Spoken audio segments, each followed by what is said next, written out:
safercigs.co.uk, sponsors of the Haze Hour.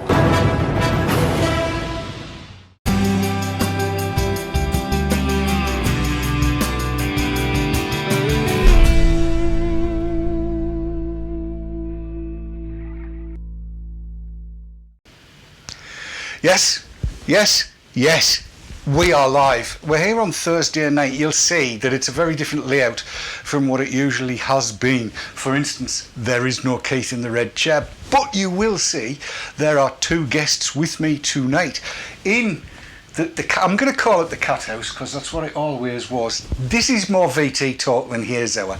So I have got with me the effervescent loveliness, the bountiful beautiliciousness that is the one and only Sav. How are you diddling, Sav? Are you all right? I'm really, really good, actually, yes. How are you? I'm walking about and breathing and enjoying myself tremendously tonight. I am nervous as a cat on a hot tin roof and a bride with a see-through nightie on. That's how nervous I am. In the big monitor tonight, though, is the special guest. And he is very special. And not my kind of special either. Not special. He's properly special. This guy's clever. Stop it, Sav. You knew that was coming. This guy's clever. It's Brandon Ward from Evolv Vapor. And he is the guy who is behind the likes of the Darwin. You may cry gently into your handkerchief. The Kick, of which I am probably the world's biggest fan, and the various different DNA boards ending in the DNA 40, or what I like to call the fourth generation of e-cigs, and that's what we're going to be talking about tonight, aren't we? Yes, we are. And I'm just, to clarify, I'm just one of a team of people responsible for those things. So, I am not solely responsible for any of them. Well, you can deny it as much as you like. I still hold you responsible for the fact that I've probably got more power control devices than soft mix had hot dinners. But that's all to come later after the titles, which we'd better play in now. But here's the thing, Sav, you are monitoring Twitter and chat and everything else. Yeah.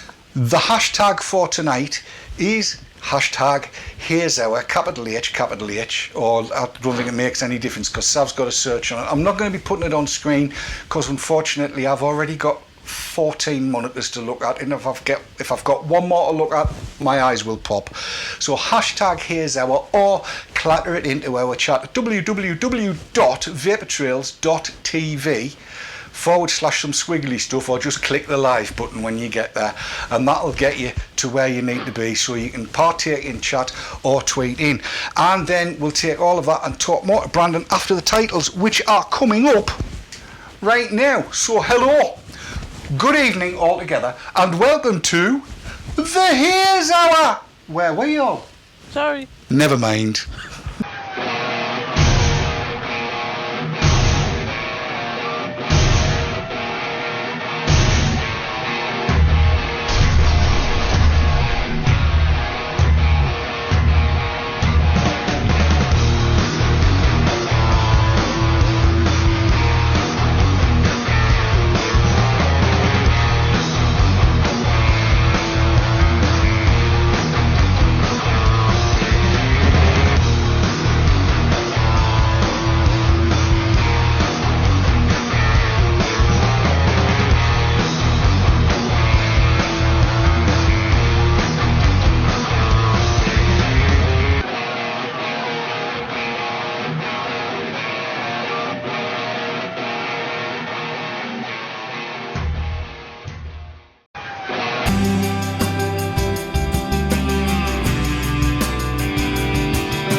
And here we are, back live in the studio with the Haze Hour Does VT Talk. It's a bit like Cats Do Countdown or whatever it's called.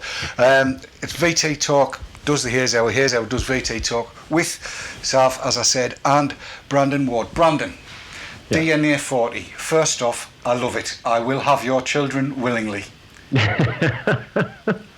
And I think I speak for a number of other people on the team as well. We're all enjoying them tremendously much. Good. How long did that take to actually get sorted out? How long did it take you to come up with this temperature control? And why did you decide to do that? It's always been, our focus has always been to solve the e-cig, and if you look at e-cigarettes previous to temperature limiting or temperature control, that was one process that was left to sort of run wild. So it was a decision we made. Gosh, I don't know. We started talking about it long before this, but we actually started work in earnest on it probably about 1.5 years ago. Mm-hmm. And we didn't actually, we hadn't planned on releasing it. There were a couple of other technologies we wanted to bring out before that are all sort of, building on, we started with the variable, the power control, the variable wattage. And, we've been building different technologies to sort of solve a lot of what we see as issues with the e-cigarette. And we moved this one up simply because of the regulatory environment and the way things were moving in that, especially here in the U.S. with the dropping of the deeming regs, we decided to move that technology forward. And release that first. We do have some other things that we'll be bringing out in probably pretty short order behind this, but this we felt was the most important from a regulatory standpoint. Just because when you have an uncontrolled process like that, and if you read a lot of the studies, I mean, that's one of the big question marks is what temperatures are these running at? What is the effect of that temperature, and so forth. I mean, Dr. Farsalinos is working on a study right now, that looks at the temperatures at the coil of evaporation and where it goes. So we felt like this was an important one to get out and get out soon. Yeah, I think I would agree with you there. It certainly, from my experience, the whole notion of temperature control is one that makes sense. I mean, I got wattage to start with because it was fairly obvious that you were going to be controlling the amount of power going to the coil. Right. That makes an awful lot of sense. Yeah. But to then control temperature as well and prevent the coil from going above a particular temperature, which at the moment is limited to 500 degrees Fahrenheit, isn't it? 600. 600 degrees Fahrenheit. But of course, isn't that going to be translated to Celsius for those of us that are now converted to Celsius? Yes, it already has. We now have the latest revision of the firmware actually has centigrade built into it. So we have Celsius. You just simply scroll down through Fahrenheit. It'll come default set to Fahrenheit.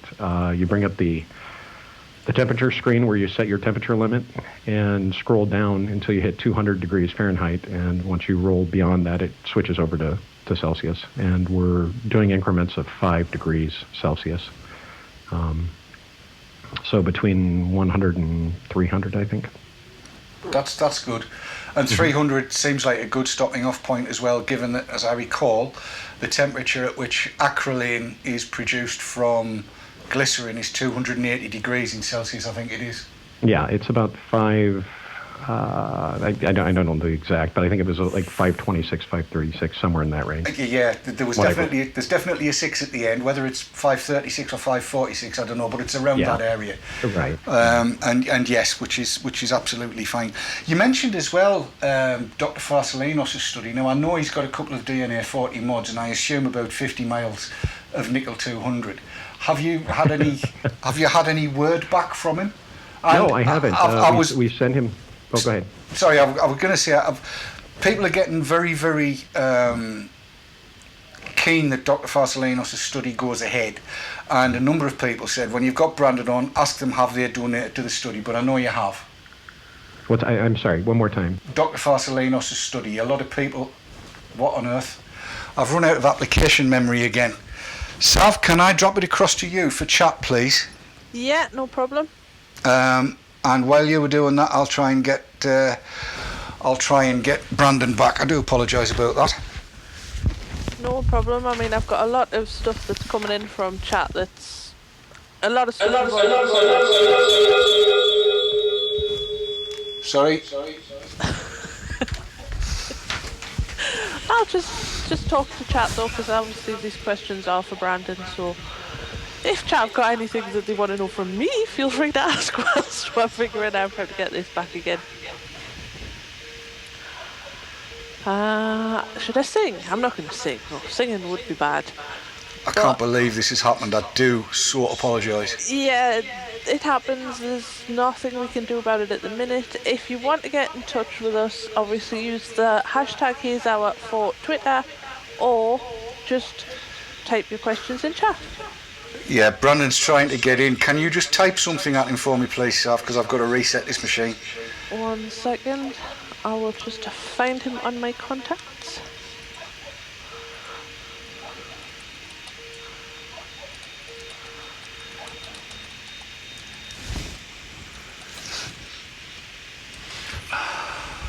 Right.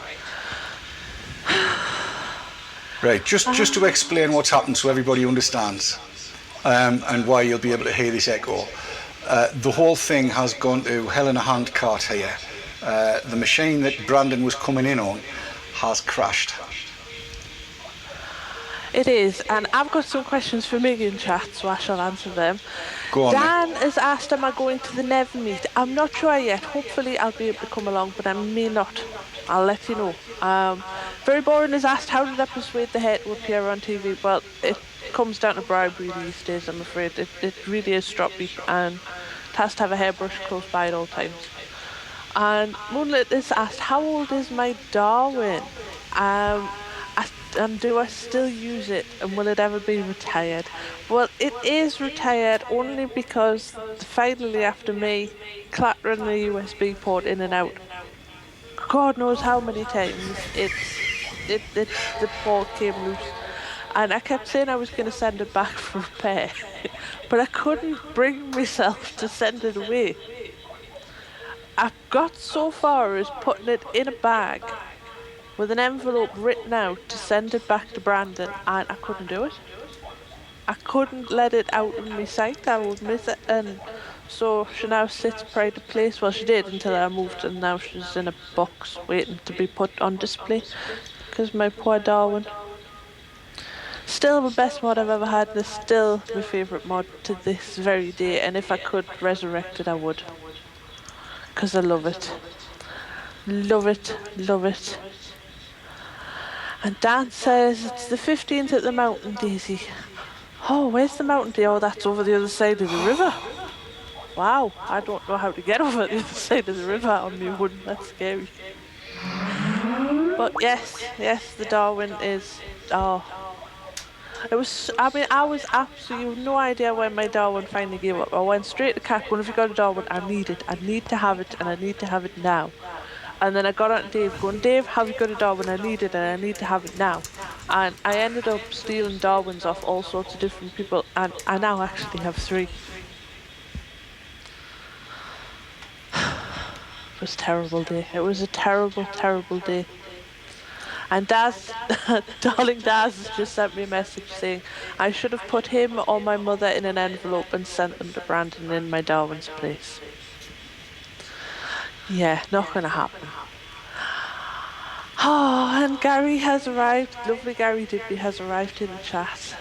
Hello, Gary. Oh. Come on, any more questions whilst we're trying to fix the other machine? Sorry if you can hear someone shouting out my window. The person whom you're trying to reach is currently unavailable. Please leave a message after. It's all broken, people. It's all gone. To hell in a handcart, I think is the saying. Hey. Hiya. Bear with us, we're just about there. Oh. It wasn't on my end. I still had connection here. Was it on your end? No, that was at this end. The machine that controls it all had decided to go to hell in a handcart and crash itself out.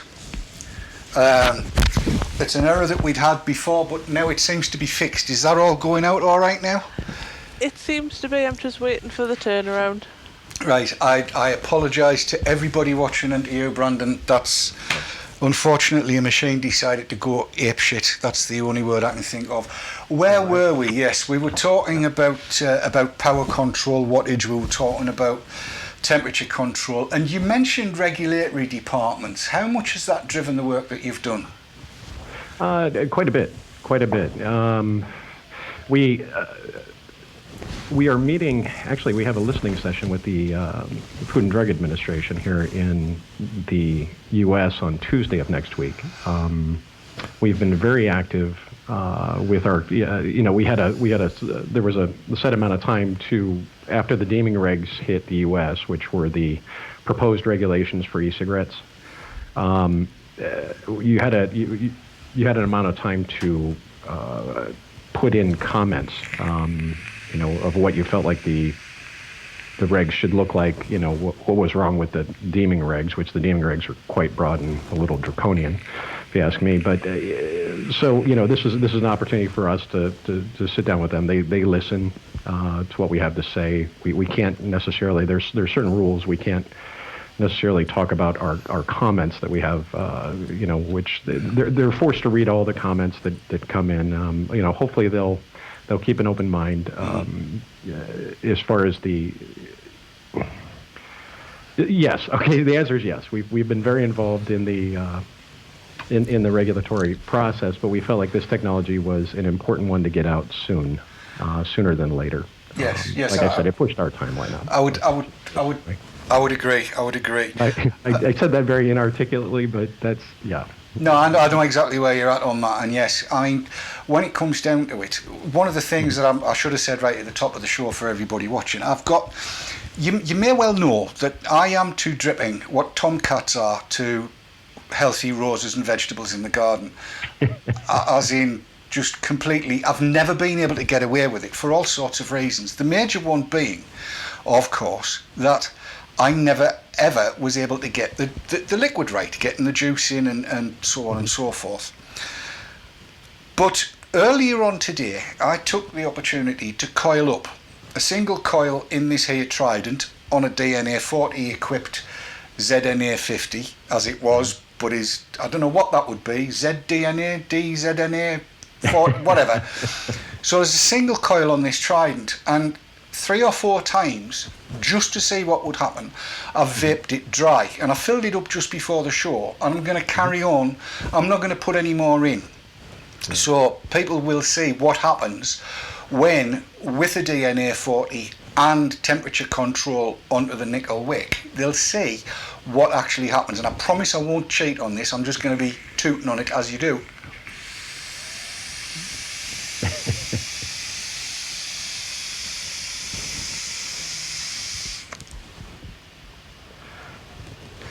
And anybody that's into cloud chasing and says you can't cloud chase on a DNA 40, wrong! You can. That's a single coil running at just over 25 watts as it happens.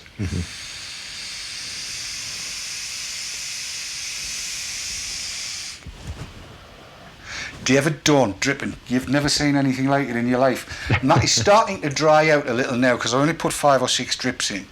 But again, this must have been part and parcel of what you were thinking about when you came up with this, because what I did notice on the 3 times it wimped out, that was all it did, it wimped out. Prior to now, whenever I've tried dripping, and they keep on saying, oh Dave man, you need to get yourself a dripper, and I go and get one and mess about, and then I end up getting this most horrendous pain down the throat. That's not happening. No, that's one of it was a little, when we first started prototyping this, I was, of course, one of the few people using it at the time, and that was the thing that you had to get used to, is all those normal cues that you get that, oh, hey, my wick is drying out, we're not there. It was just simply a reduced vapor is what you ended up getting. So it is a little deceiving when you get one. You think the first time you have a dried out wick, or a wick starts to dry out to the point where it's reaching its temperature limit very quickly, all you get is reduced vapor. You don't get that awful burning taste from the cotton or whatever your wicking is, and it's a bit deceiving because just the vapor production goes down. And well, obviously, if you keep using that, the vapor production will just continuously step down until there's nothing left. Yes, I'm sucking on it like, well, no, I'm not going to go there, but I'm giving it some good suck to try and get it to dry out sooner rather than later, because I've teamed up closely uppy cam here, if I go, and it's at long distance closely uppy cam, so you can see the various different DNA 40 and DNA 30 devices that are there, and some of the devices that I'm using with them. And I've got to say, as I said earlier on, it's really very, very strange to be sucking on this thing and then suddenly realise, hang on, there's no vapour there. And when you and I'll show you the wick. I'll show you the wick when it gets to that point. We're not quite there yet. Sav, have we got anything more from chat while I'm sucking on this? We've got quite a lot of questions from chat. You've answered quite a lot of them already, but Moonlit has said, could you do the same temperature control with different kinds of wire? And if not, what's special about the specific wire the DNA 40 supports? Oh, that's an excellent question. That is an excellent question. Go for it. I guess we start with how we're doing it. The way we're doing it is through a rise in resistance with temperature. So you need a very specific type of wire to, there are a number, titanium. There is that works. Stainless steel would also work. Nickel just was the one that we chose for a number of different reasons. But as far as nickel goes, the two things that we need when to make it to get an accurate reading from a temperature standpoint is we need to know what the actual temperature of the coil is when you put it on the device. So we're taking a reading of actual temperature from the board, and that's why it's so important with the DNA 40 that the board or the mod itself, the e-cigarette, matches temperature with the actual atomizer that you're putting on. So you don't want to put a hot atomizer on it, because once we have those two two things, both the temperature of the coil and the resistance of the coil, then we can calculate, because nickel has a very predictable rise in resistance with each degree. So we can accurately predict what the resistance should be at any given temperature. Now, if you put on a coil that's 100 degrees hotter than the mod you put it on, your temperature, the original reference resistance that we take will be off by 100 degrees. Therefore, it'll be higher. So you said it's a 400 degrees or 200 degrees Celsius. It's going to end up being 100 degrees higher than that.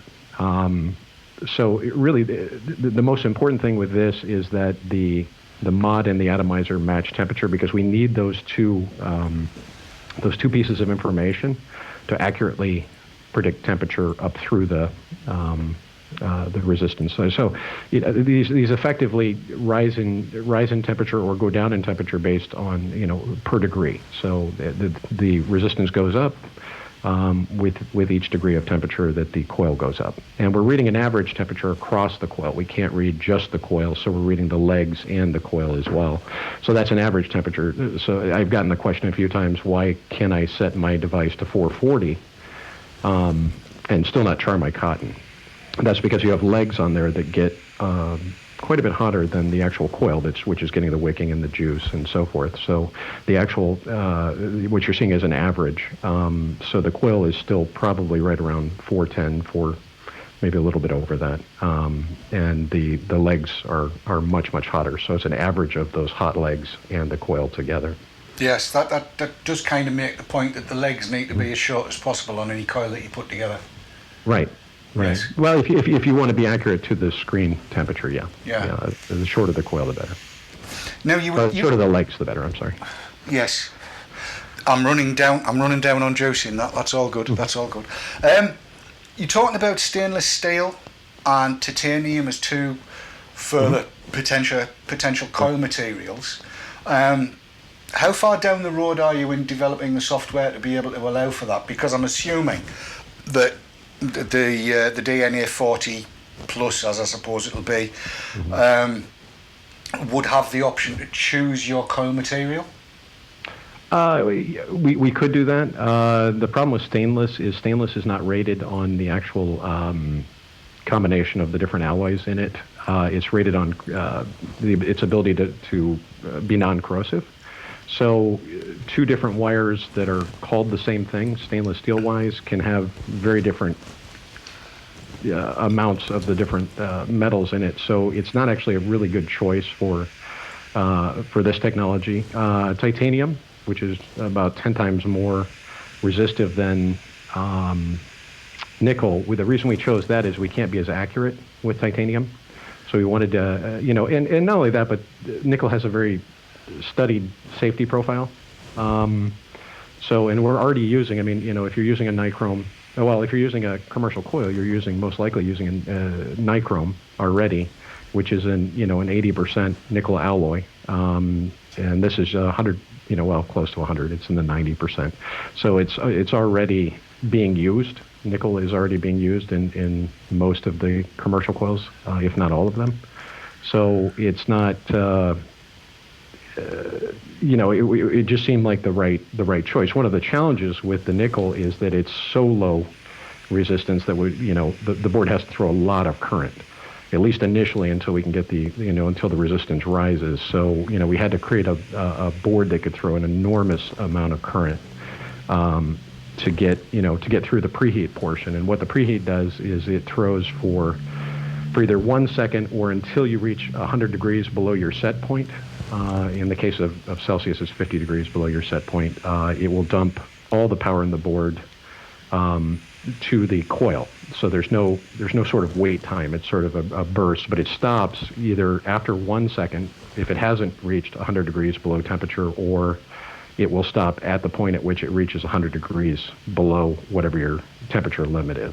Yeah. And again, I can bear that out in actual practice. That's exactly what this is doing. I'm going to take a quick ad break.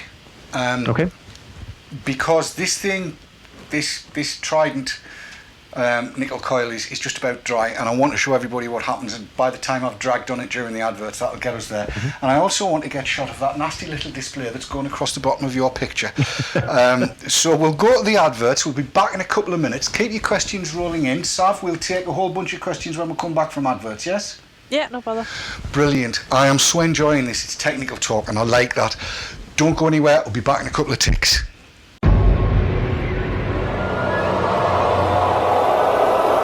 FOrmaldehyde.co.uk sponsors of the Haze Hour.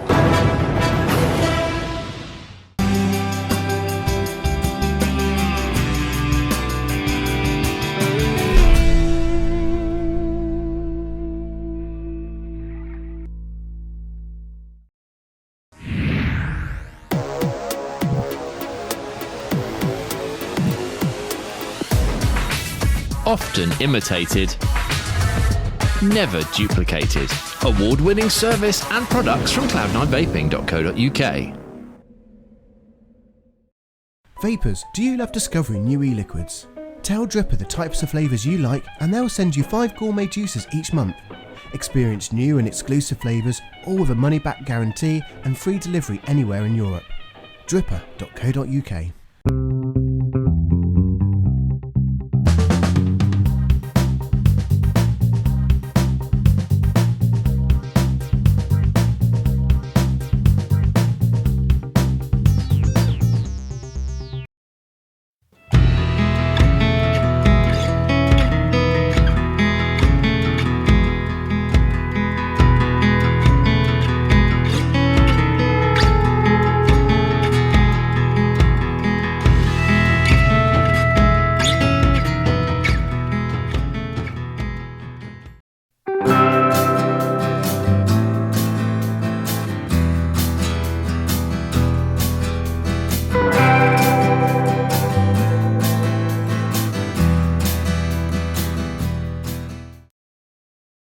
Healthy Vape, UK purveyor of e-cigarettes and e-liquids.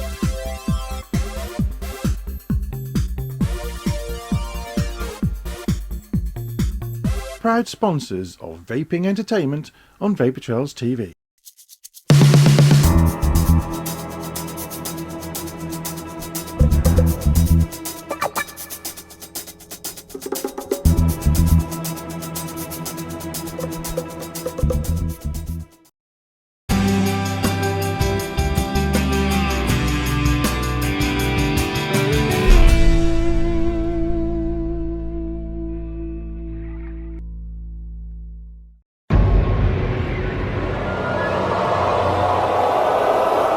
safercigs.co.uk, sponsors of the Haze Hour.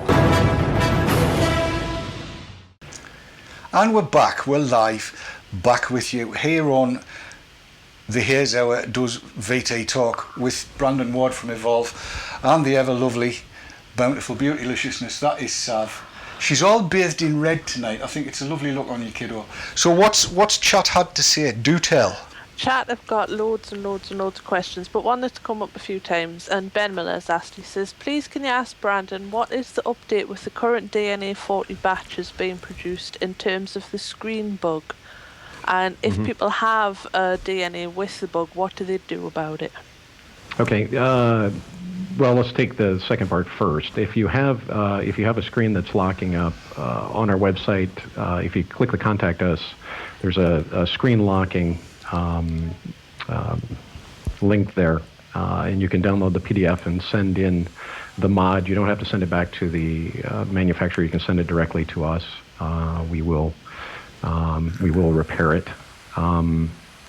But the problem with the early batches was in about, it looks like it's settling in about 5% of the early batches. The boards that went out in the early batches were showing intermittent screen lockup issues, and it took us some time to hunt down. There was a physical defect on the PCB. That was the initial thought as far as what was causing it. That was causing part of it. We've been through 2 firmware revisions, which each time it's gotten a little bit better. With this last release of the firmware, we believe we have it chased down, and I say believe because I thought we had it chased down before that. But again, it is affecting a small percentage of the boards. We stopped production for the last week and a half just to test and retest, and just to make sure that we had this, that we had the problem hemmed in. But we're doing everything we can. It's new technology, and it's we've put out quite a number of these. Well, I can tell you, we were talking about this yesterday, that we put out more DNA 40s in the first.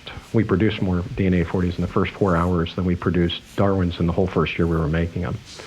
And we had 11 revisions on the Darwin within the first year. And typically they're silent revisions. They're just small things that we're changing. I mean, there are some little things that we're doing as well, not just on from a screen standpoint, but nothing major. I mean, the only major change we've made to the firmware is the Celsius from the user standpoint. But from the screen lockup standpoint, we're disheartened by the fact that we weren't able to catch it initially. But we're, I'm very sympathetic to everybody that's had a screen lockup and has had to send in the device. I know how frustrating that is. It's no good excuses on that. It's just something we didn't see in the beta testing, and we did catch after it got out into the field. But the new firmware revision should pick up any of the screen locking issues that into the future. That's our hope. Yeah, we're confident. I can't say 100% because we thought we had it 100% caught after the initial revision. This one that I've got here that I got at Irish Vape Fest has the screen lock issue. The good thing about it is that the battery just drops out. You drop the battery back in, and that's it sorted. So yeah. It's not like it's a packaged up like something like a Solara or a number of different devices. It doesn't affect the functionality necessarily of the tech, but it is extremely annoying, and I completely understand that when you pay that much for a device, which most of the DNA 40 devices right now are exceptionally expensive, and you don't want to have to deal with that. And, no. Yeah, believe me, I'm sympathetic, and we're doing everything we can from our end. Well, yes, I well believe and I understand that, and I know Evolv's always been good on customer service for as long as we've known of you, from the days of the Darwin right the way through. It's always been good. I'm quite pleased about that. This dripper that we were on about before is almost as dry as a camel's armpit. Is that better, Sav? Yes, that is better. She says I'm not allowed to say it's as dry as a witch's tit. I've got no idea why. Uh-huh. There you are. Wispy as a wispy thing. Right. I'm going to do this so you'll see. If I go to wide shot first, closely up your cam comes down here. I will take off the top so you can see I'm not messing about. Closely up your cam. Here it comes. And you can look at that. And that is white Japanese cotton. The black bit is the coil. And I'm going to fire it. And look. And you can just see tiny little wee wisps coming off. There is no scorching on that, nothing. And just to prove that it is in fact firing, get that out of the way, David, then you can see what you're doing. All right, there it is. The button is pressed. I'll drop some juice on and you can see straight away. There you go. Proof if it were needed. That cotton was as dry as a witch's, camel's, whatever you wish it to be as dry as. Oh, he's gone again. Bloody hell. Why has that? It's run out of application memory again. Do you want to go to the adverts? Yes, please. We'll go to the second lot of adverts, and then when we come back, Brandon will be back.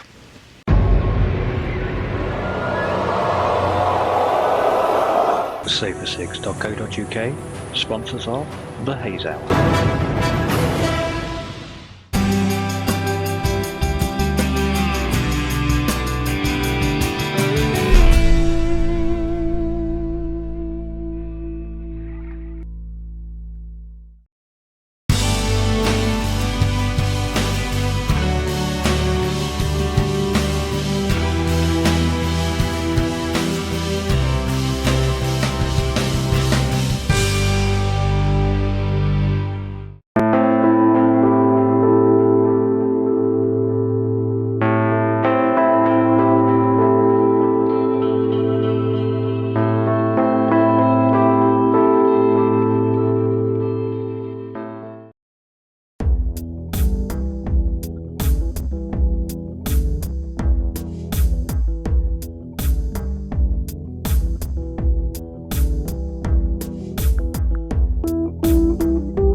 RY4 Radio.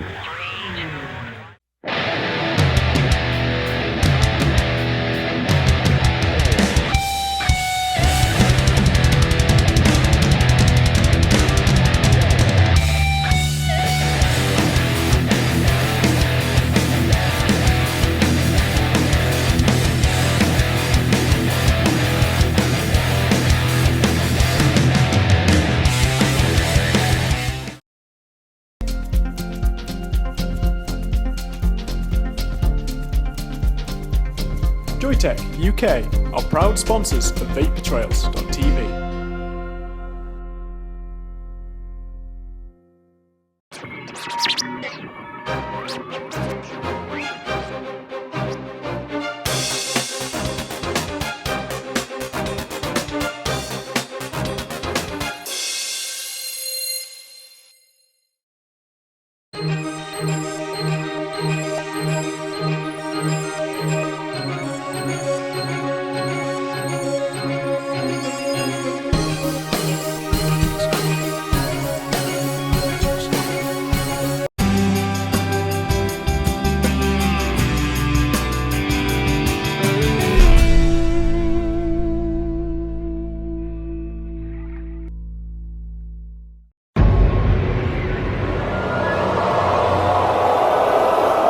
SaferSigs.co.uk sponsors of the Haze Hour.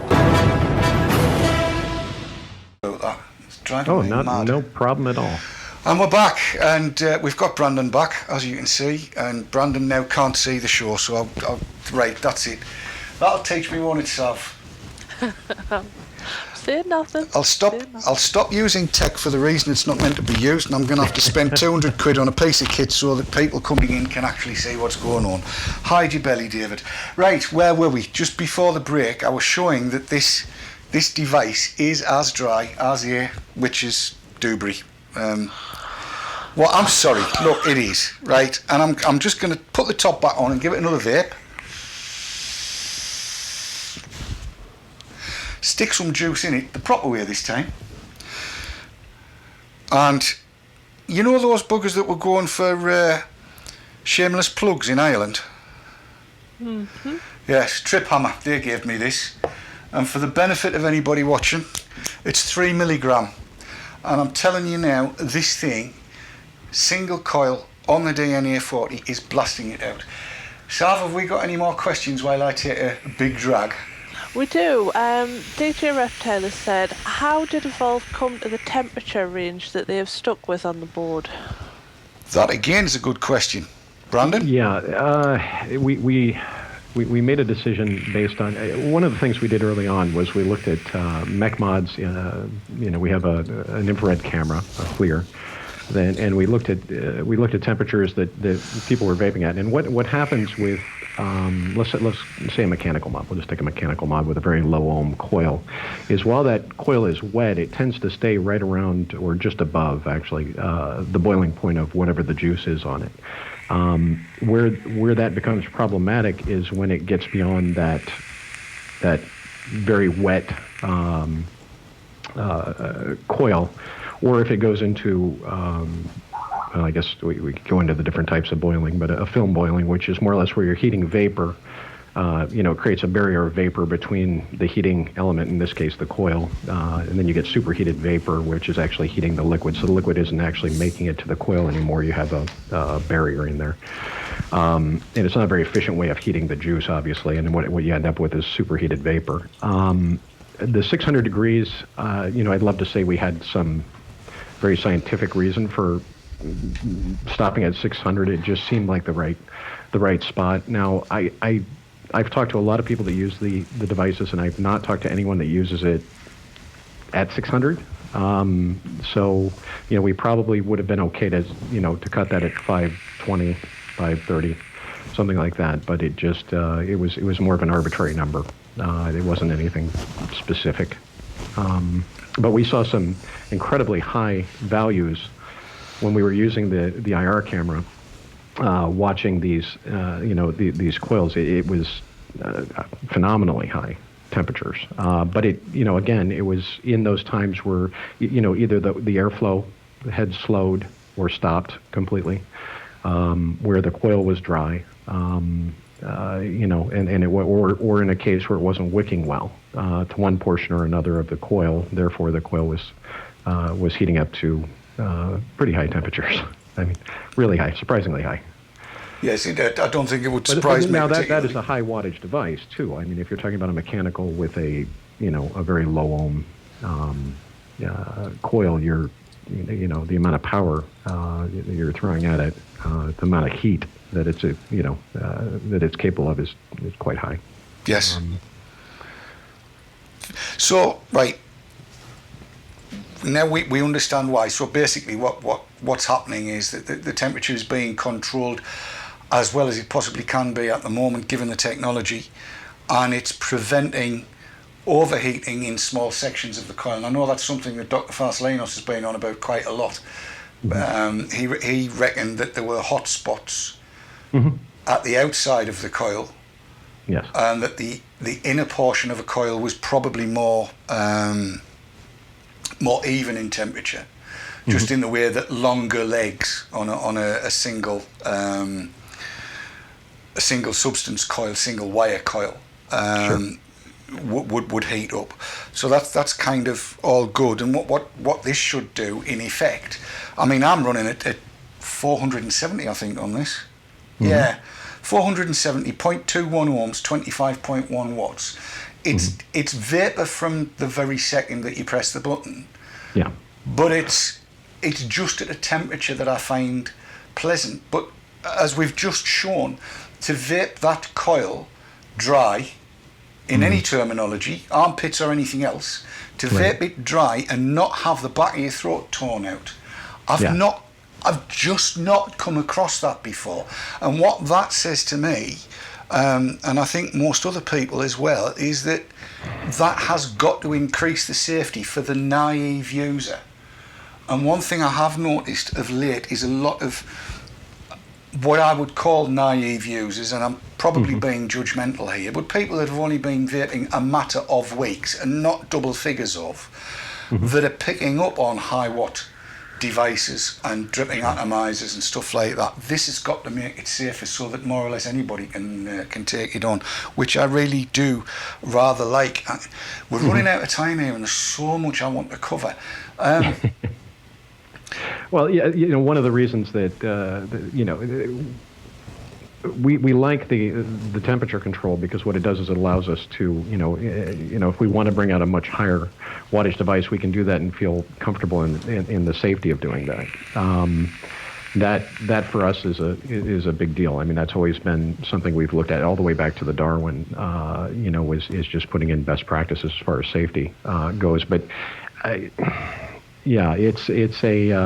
it's new. The other reason we chose to do it the way we did it, I mean, we could have just as easily gone a different route with temperature control. I mean, I think people have been talking about doing it for some time, but the reason we chose to do it the way we did it was so that everyone could keep their current open system. Sort of that idea that, okay, I've got my my $100 atomizer and I want to use that. Yes. Had we come out with one that required a third leg in the 510 or somehow coming up through, you'd either have to modify what you currently had or buy something new. And what we wanted to do is we love the open system. We love the idea of the open system. I mean, if you look at where all the innovation here has come from, it hasn't come from the large cig-like companies. It hasn't come from the larger companies. The innovation in this space has all come from, it's either user-driven or it's the smaller companies that are selling into this enthusiast market, into the VTM space. And I think that's why you see people jumping directly over the cig-like products altogether and going directly into the VTM space because it more accurately simulates a cigarette. It doesn't look like a cigarette, which I feel like if this is for all values of better than a cigarette, why should we make it look like one? There is that. There's definitely that. Yeah, but we wanted to protect the open system. We wanted to protect the idea that you don't need anything special to use this technology. You can use what you have. And now that we have the commercial coils I was showing you before the show, that I just got the Kanger dual coils, the E-Mao coils. Oh, you've got to show those to camera, Brandon. Okay. And tell people what they are. You've got to show people. Because Sav, this is going to make Sav slaver. And these are the E-Mao dual coils. They say Evolv TSC on them, both of these, which is stands for temperature sensing coils. They're for both the Aspire Nautilus and the Kanger E-Mao. Sorry, Sav's doing a little dicky dance over there. Yeah, I just tried the E-Maos. I had prototypes of the Aspire Nautilus. They're fantastic. You can run it completely dry without having to worry about getting those nasty burn hits. If it's not wicking well, all you'll get is very little vapor. It's not nice on a Nautilus when you take it dry. No. It's not nice on an E-Mao when you take it dry either. Yeah, and the Atlantis is also one that from what I understand, that they're working on as well with a nickel coil. I know that some people have bought the Nautilus and then re-rolled it with nickel. And I think it works. I think that'll be a fantastic addition. So you should see these on the market. I think there may be I know there's at least one vendor that's carrying these now, and I don't know how many others are going to be carrying them. There's a word for the UK vendors. They exist. Get them, because I'm just looking across at. I've got to put her on full screen. Look at the state of that. Oh, I'm excited. That's just brilliant. I can't see her. I hate winded coils so bad. Well, this is the point, isn't it? I mean, we're talking about a situation where, with the likes of the Atlantis, you've got now the capability of being as cloud chasery as you like, really, especially if you've got it on. In this case, it's a Solara. I wonder where that came from. Can't possibly think. That was bought in Ireland as well. But the whole notion of being able to drop an Atlantis onto a DNA 40 mod and have the temperature control, given my experience since Ireland with temperature controlled, I've never been able to drip. I've never been able to do it successfully without ending up tearing the back of my bloody throat out because I'm too stupid to know when to put juice in. Even on a tank system, again, I'm getting much better performance because you can tune it. Now, I know I'm not the one to talk about flavours, but I've got to say, thanks to this custard cream, which has no custard in it, but tastes custard creamy, I've been able to dial in the flavour by varying the temperature. It's unbelievable what you can do with this thing. Yeah. Where are you going to go next? How are you going to improve on this, Brandon? We have some, like I said, we have 2 technologies coming that, that will continue to, move toward, a solved e-cig. I mean, that's, can't talk about them, but, some will be in testing here probably by January. So those will be coming as well. But they all sort of stack up on top of the the original power control, because you can't really do temperature.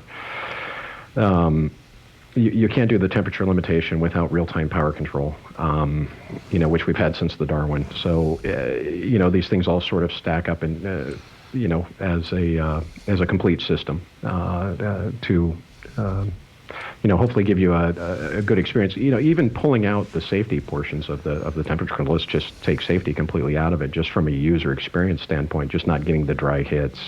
Seeing diminishing vapor rather than getting, like you said, that raucous, nasty throat, burning taste. Makes it. I think that makes it worth it.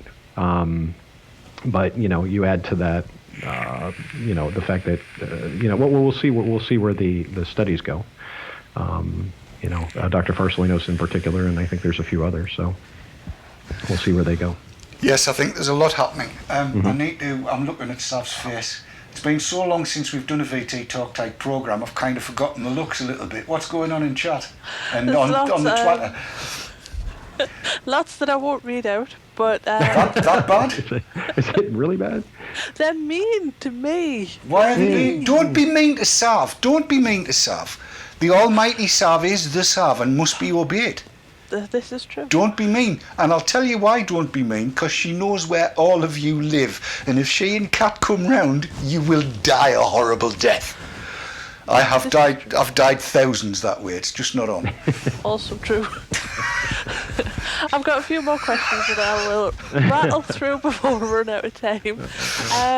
Ben Miller has asked, he says, if a Canthal build is not automatically switching from temperature mode to watt mode, is it a problem with the wire not making good connection on the ATI, or is it something else? A Canthal build? It's likely, or it's in the 510, because what it's seeing, if it's not switching away from, if it's not switching into Canthal mode or just straight power regulation mode, it's likely seeing some variances in the resistance, which makes it think that it's looking at nickel. So I would check the connections. I would also check the 510. This is a very because we're reading resistance to such a at such a exacting level. Small changes in resistance can the things like just a gunked up 510, an over tightened 510, where maybe the isolation properties of the center pin and the ground are not good, can cause real havoc with the system. I would look there first. If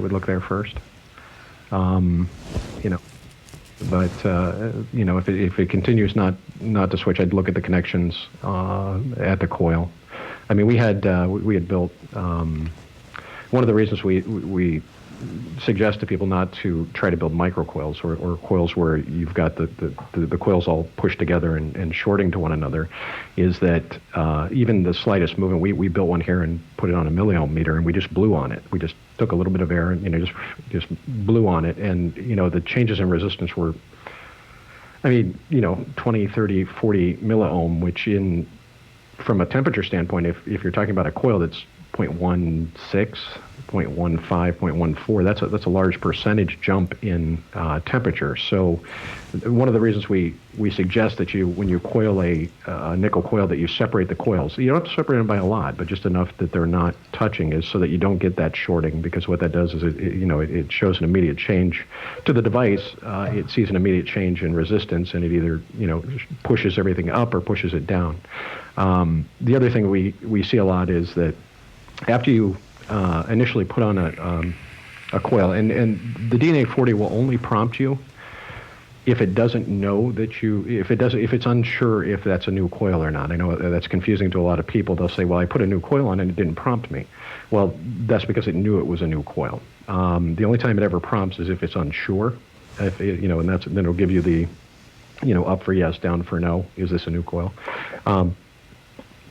But from that standpoint, what happens after you put the new coil on is you run it for a while, you set it down, and after about 4 to 5 minutes, it goes into what's called refinement mode, and it'll stay in that mode if none of the buttons are pressed. It'll stay in that mode for about an hour.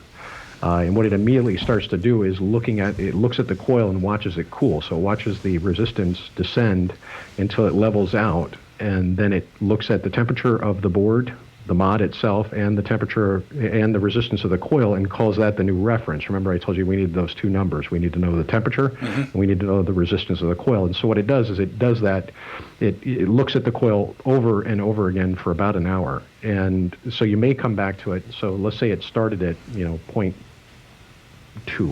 okay? You may come back to it maybe at like 0.19. So you may need to do a little fiddling. What I've found works really well with it is to run it for a minute, set it down for 5 minutes, let it do about a couple minutes of refining, go back to it, and then set your temperature to where you're going to want it.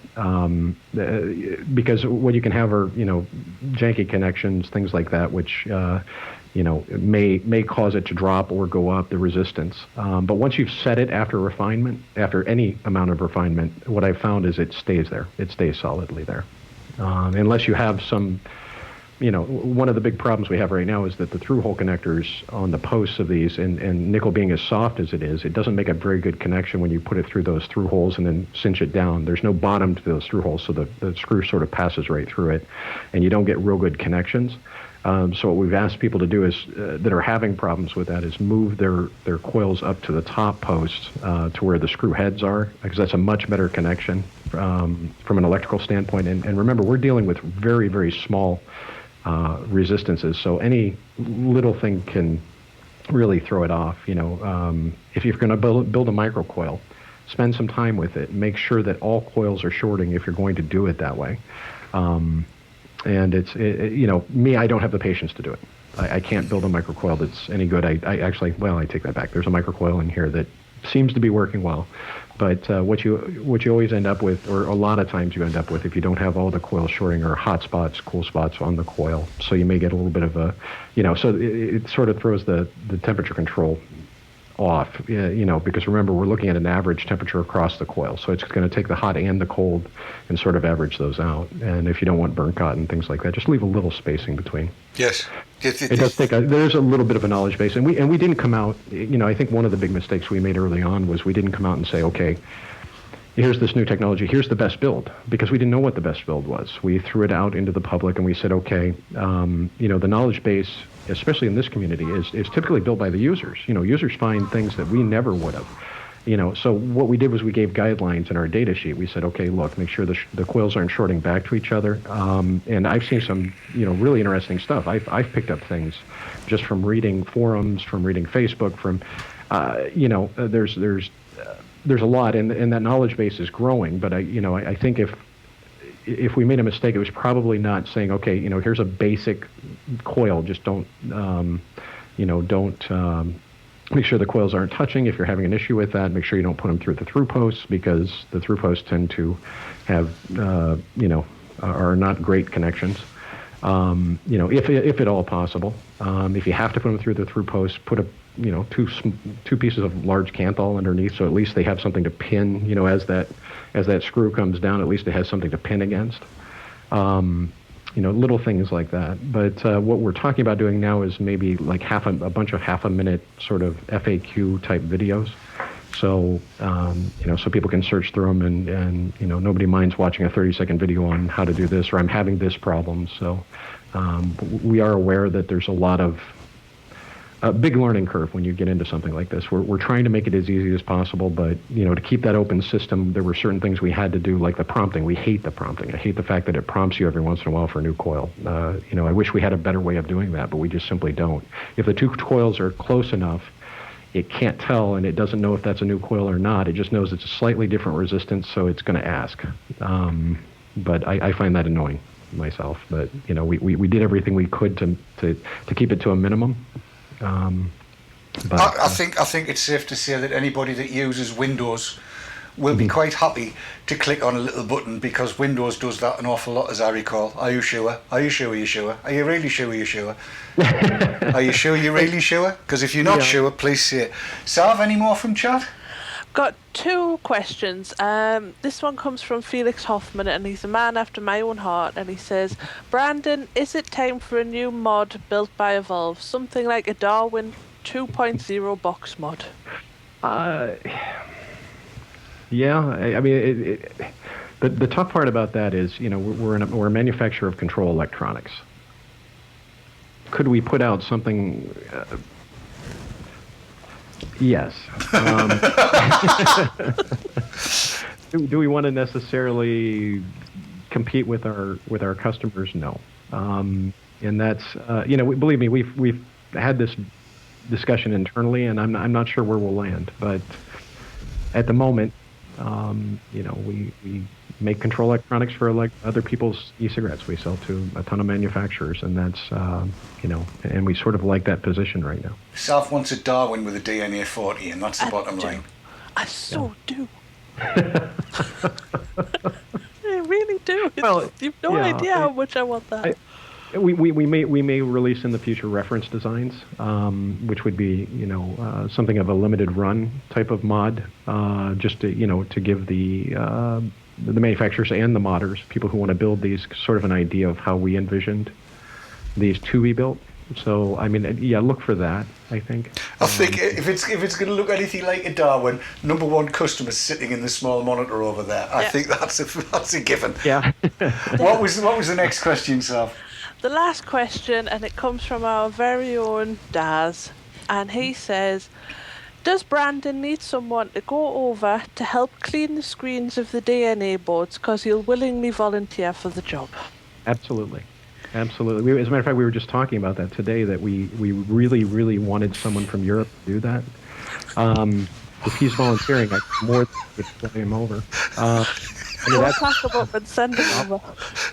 Listen, there's enough people over here who'll parcel him up and we'll send him across TNT, something like that. I'm going to say Daz is a scally, because he's not interested in cleaning the boards in any way, shape or form.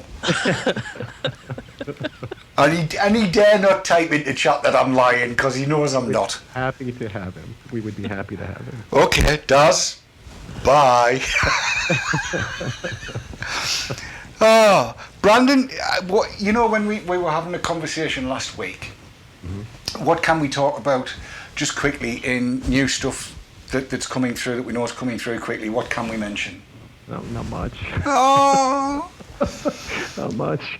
I mean, we do have the large screen version, which I don't think this is a secretive. This is a larger screen version. The nice thing about this is that the screen is detachable. I don't have one in here. I should run out and grab one. The screen is detachable, so it's not hot bar soldered onto the board. So you can work with the board, put it into the mod, then attach the screen. So it has a small connector where the ribbon cable feeds in. You snap it down. It's on there. It's a larger screen. Displays a little more information than the other one, but it's not an incredibly huge amount. But I mean, if you can see it, it's just like sort of the geriatric version of the little screen because everything's really big. That suits me down to the ground because I'm geriatric. I mean, the fact that I've got to go I'm getting old. You can see the grey.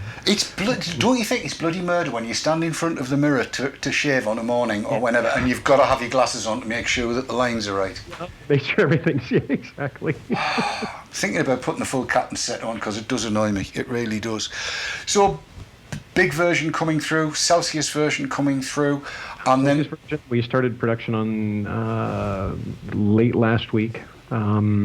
And it's rolling now. So that's fantastic. And then watch this space. And I know.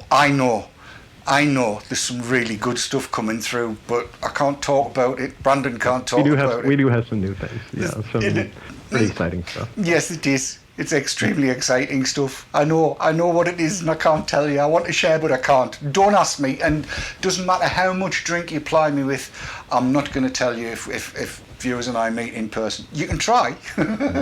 Right. Sav, anything else? Because I've just looked at the time.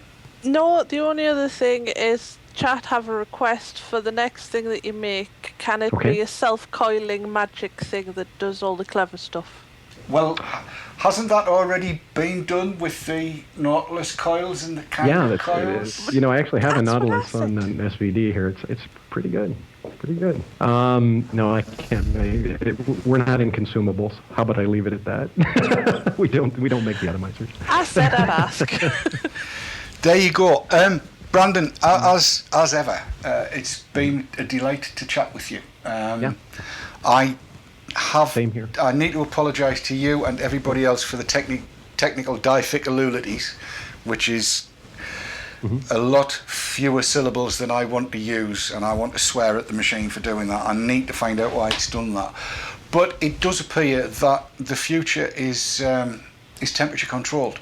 From my perspective, everything I've got that takes a DNA is going to get a DNA 40 in it. I have made up my mind.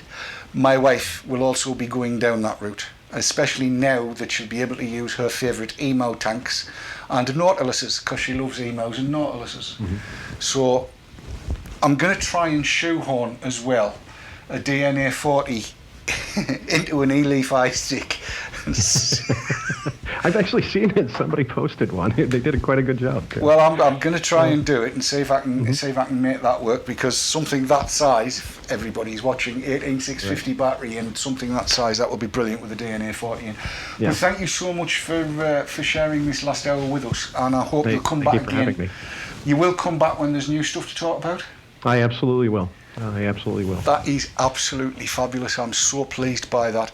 I have not got time, I don't think, to play into what's coming up, but I think everybody knows what happens every week. Don't forget to tune in for RY4 Radio at the end of the show. It's started now. It's DJ Bobo, Daz, who won't ever be doing DJ Bobo's show again because he's going to go across and clean. He's already halfway in his suitcase. I'm firmly convinced that cleaning a screen is a euphemism. I don't know what it's for, but that's just me. And I know he can't hear this because he's doing his own show now, you see. Sav, this has been an experience. We haven't done this for months. We haven't, no. We have not.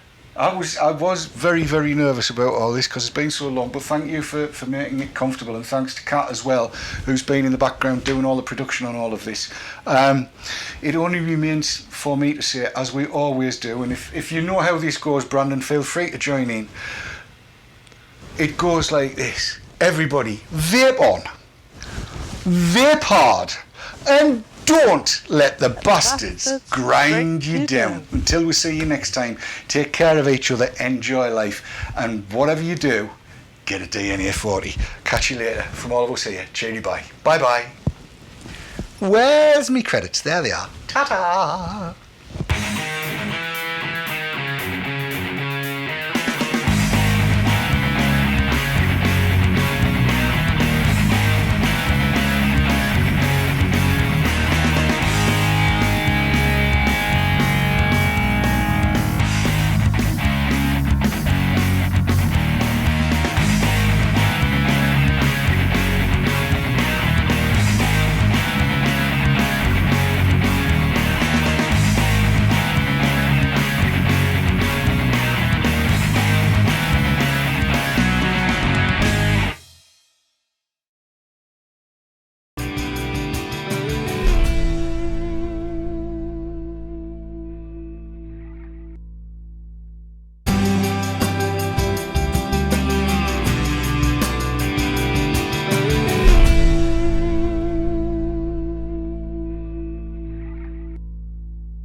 safercigs.co.uk, sponsors of the Haze Hour.